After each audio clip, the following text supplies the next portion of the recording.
Hello నమస్తే అండి. నేను doctor Greeshma, fertility consultant, 49 fertility centre Kukatpally.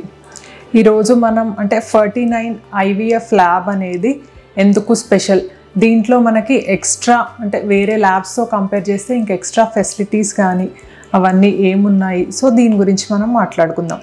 ఇప్పుడు ఏంటి అంటే మనం 49 IVF ల్యాబ్ అనేది ఇప్పుడు మనకి world class lab, USA across all over యూరోప్లో మనకి ల్యాబ్స్ ఏ స్టాండర్డ్లో మెయింటైన్ అవుతాయి, మనం అది స్టాండర్డ్స్ డెవలప్ చేస్తున్నాం అన్నమాట.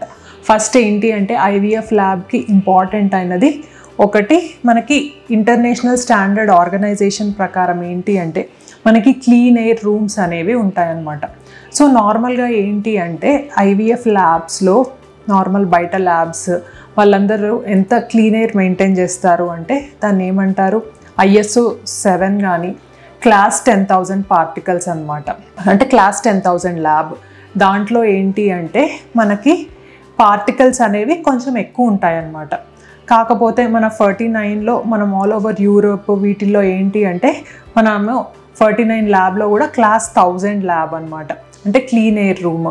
ఇదంతా మనకి ఇంటర్నేషనల్ ఆర్గనైజేషన్ అనేది మనకి క్రైటీరియా ప్రకారం క్లాస్ 1000 క్లీన్ రూమ్ అనమాట.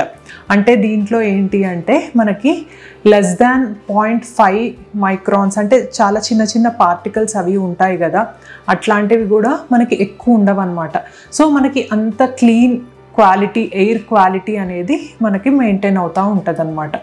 సో అంత చిన్న పార్టికల్స్ కూడా మనకి ఈ క్యూబిక్ స్పేస్లో చూసినట్టయితే లెస్ దాన్ 1000 పార్టికల్స్ ఉంటాయన్నమాట.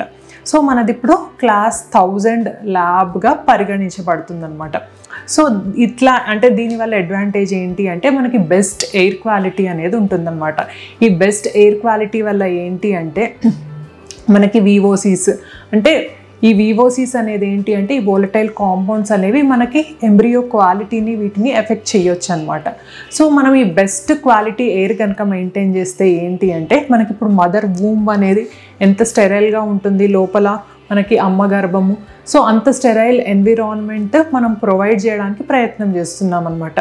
దీని ద్వారా ఏంటి అంటే మనకి లోపల బేబీస్ అనేవి మంచి క్వాలిటీతో మనకి గ్రోత్ అనేది జరుగుతుందండి. Thank you.